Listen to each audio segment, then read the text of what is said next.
Alright, in this video I'm going to briefly go over what you need to convert the Walkera x350 Pro over to APM. It's not quite as simple as just buying the flight controller and placing it in, although there's not a ton you have to do. A little bit of soldering and a few bits and pieces. I didn't have any particular problem with the DevoM, at least not mechanical or for its flight characteristics. I just wanted more features, and the APM will allow you to plug in a lot more accessories, a lot simpler than the DevoM will. For example, the telemetry, which will allow you to live stream all your information to Mission Planner on your Windows PC or Android tablet, and maybe eventually the iPad, and will also log everything that you're doing, so you can play your flights back. If you have any trouble, the logs will tell you what they are. If your GPS signal is weak or if your compass is out of whack, it'll tell you, and it'll also do it audibly, so you can set it up to read off every 30 seconds, you know, your altitude, your speed. You can tell it to give you warnings when your battery gets to a certain level, so you can fly a little bit longer safely versus just waiting for return to land to kick in, which is generally a bad idea when your battery gets low, and then hoping it lands properly. In the past I just set a timer and I'd never let it hit the return to land, where now I can put a warning on APM so it'll tell me through the computer audibly when my battery's at 50%, and then when it's, you know, getting low, I can land it before return to land kicks in. Although it works fine, you don't really want to use it a ton. Certainly not as a way to squeeze the most out of your battery. Is a little bit risky. A few things you have to know when you get it is that this is the APM 2.6. is to get the side pin version. The top pin version, although will work, is a much tighter fit when you put the top back on, especially if you want to put your GPS where Walkera puts the GPS. I don't believe it'll fit at all with the top pin, so make sure you get the side pin version, and it's probably advisable to get the package set, the one that comes with the APM 2.6. It comes with the 3DR telemetry radio, it comes with mini OSD, and the power block, which is actually under the board so you can't see it right now, and it usually comes with a couple extra servo extensions, and the GPS / compass combination. Once you get all of that, you pretty much have everything you need to swap it out. I also got the LED plug-in. I didn't plug the Walkera LEDs back in. You have to do a little modification to them so they won't burn out if you want to plug them into APM, which I haven't done yet. The few little tricks you can do to make it a little bit easier is put the APM in backwards. So you'll see the forward is actually pointing to the back. Put it in backwards, and then on APM you can tell it that it's on backwards and it'll work fine. You basically, there's a setting, I forget the exact terminology, I'll put it in the notes or maybe do another video with detail on actually installing it. Just tell it to spin it 180 degrees. So it's facing backwards, and then you don't have to use servo extensions on your receiver or on any of your ESCs. Everything will just plug in.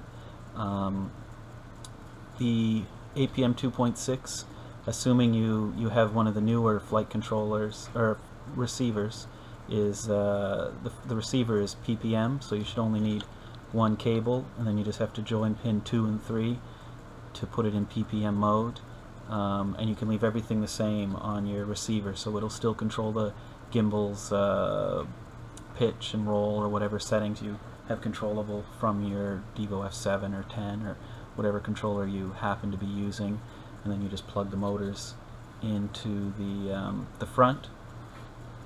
The way I did the GPS is the GPS that came with it had the compass built in, and because I put it behind the shielding that Walkera provided, which was a carbon fiber plate that's in here, and then there's some kind of tape with copper inside of it, I actually hooked the compass that came with that up instead of the one that came on Walkera, which is on the leg, and it seemed to work just fine. I've flown it a few times. I get better satellite signal strength than I did with the stock Devo, and the compass seems to keep it quite stable. It's at least on par, probably a little better than the Walkera one. It bounces up and down a lot less than the Walkera one, and I think that's maybe because it has a better quality altimeter. Don't know, but I use the exact same parameters that were from the Devo. I just copied the PIDs from one to the other, so the PIDs are exactly the same. There is some settings you have to do to the ESCs. These apparently aren't, you can't calibrate them, and if you just plug the APM in and try to fly it, you'll get very reduced power. But there is a trick to doing it so that you can get the closer or probably the full speed. If you go to the X350 Facebook page, under the Files section, there's a good description how to calibrate or at least fool the ESCs into giving you full throttle. The flight time seems to be about the same. It really should be, although it's hard to say with the EECs and the flight controller exactly how they interact. I generally, with my Devo M, only flew for 10 minutes. I'd set my timer for 12 on the radio, and when it was 2 minutes left, I'd generally land it. When I flew this, now it was in the winter and much colder, and I was able to watch the voltage as I flew. I got about 9 minutes before I hit 10.7 volts, and then I landed it. It was about 10.6, and return to land would kick in at 10.5. So I'm guessing the cold took away a little bit of my flight time, but I don't know for sure. But those are the basic things you need. You can use the Walkera compass. It's actually quite good. The problem is the connector that Walkera provides is different than this, so you'll have to splice it into either the cable that comes with this, pull the pins out and put them in, although they're the wrong type of pins, so you actually have to splice it in the wire or buy a different cable. Apparently the X350 compass cable is the right kind of cable to go from the Walkera compass on the leg down here to the input. The other thing I'd recommend is the power block. You can power it off the EECs, although you won't get any of your battery voltage and your ampage usage. It's a little tricky to find a place to put it. Some people have put it across the back here, but they had the top pin version.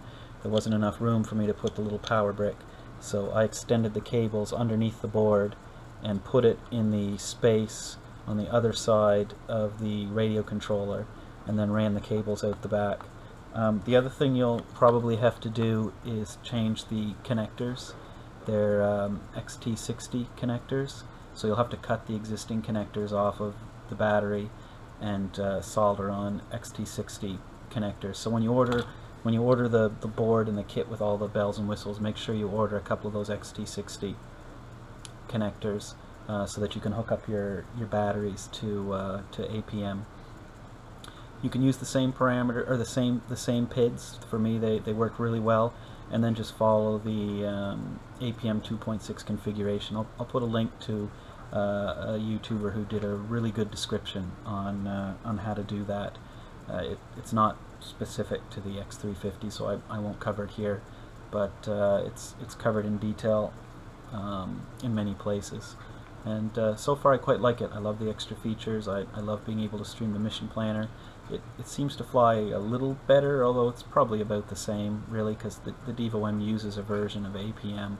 One thing I do like is APM is very open about what its problems are, and you can update the latest version or even do the beta versions, where the Devo M, I don't know if anyone even knows exactly what version of APM it's running, and throughout its iterations APM has little bugs here and there, so you never quite know where the Devo is and what you have to watch for, where with APM you can read the known issues.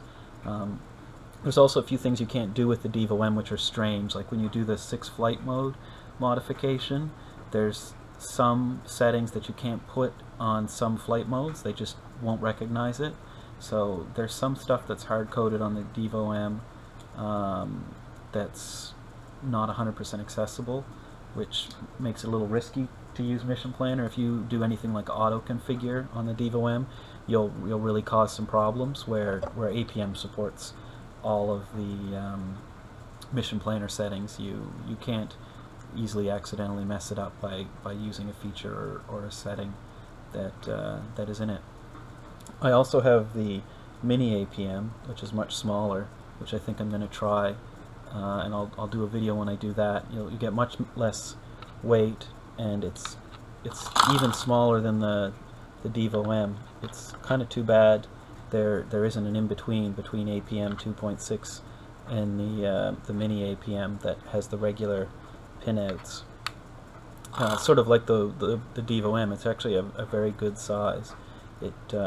I'm guessing it saves a lot of its size because all of these pinouts basically don't exist, so they can crush it down. They exist inside the board, but you have to solder to them if you want to use any of those features. I did get an aftermarket LED kit for this. You can use the stock LEDs, but you have to make some changes to them as they'll burn out. I had to cut the tops of the servo plugs because they're a little too high when you put the case on with the compass inside where Walkera puts it. So that's the other reason why the top one will be a little tight, is things may stick up just a little too high. And once you do that, it seems to work just fine.